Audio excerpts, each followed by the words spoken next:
Oi, pessoal. A aula de português dessa semana vai ser uma produção de texto, tá? Então, a gente tem que lembrar que toda produção de texto, ela tem que ter regras que precisam ser obedecidas. A primeira delas é o título e a caligrafia, porque a gente tem que pensar que a gente vai escrever um texto para depois ser lido por outra pessoa, até por vocês mesmos. Então, a gente tem que ter uma compreensão desse texto. Nós vamos lembrar da tirinha e da narrativa. O que é uma tirinha? É uma história em quadrinhos, porém bem mais curta. As tirinhas podem estar contidas em jornais, revistas e em sites da internet.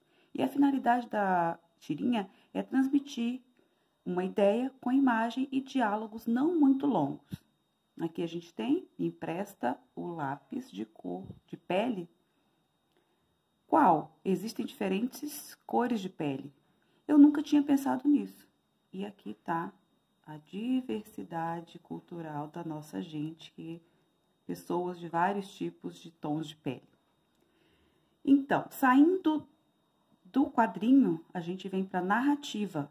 O que é a narrativa? É uma exposição de fatos, uma narração, um conto, uma história, as notícias de jornal. Histórias em quadrinhos também podem ser contadas em forma de narrativa, os romances, contos e novelas, e, entre outras, são formas de a gente contar uma história. Toda história contada em forma de texto, ela é uma narrativa.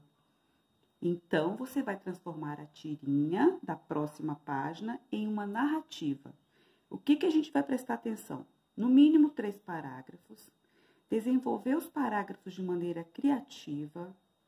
Cada parágrafo termina com um ponto, que pode ser ponto final, exclamação, interrogação, reticências. Capriche na letra e na escrita correta das palavras. Você pode imprimir a folha ou escrever o texto no seu caderno. Atividade.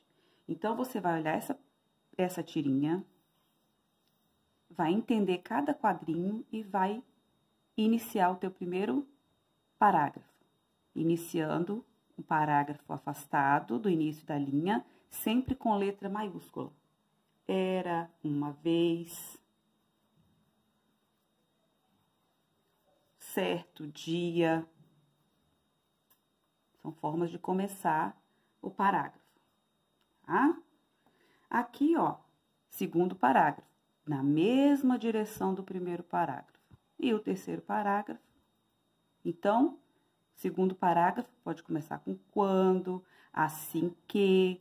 E aqui, ó, o último parágrafo, finalmente, desta forma, tá? E aí, você vai desenvolver os 3 parágrafos no mínimo. E aqui, voltando lá no início da explicação, você vai responder essas 3 perguntinhas. O que são tirinhas? Que título interessante você daria para essa história aqui? Você conhece o personagem principal da história acima? Descreva. Descrever, pessoal, é falar como ele é, dando as características dele, tá? Que é um gato, todo mundo sabe, mas como que é esse gato? Bom trabalho, então.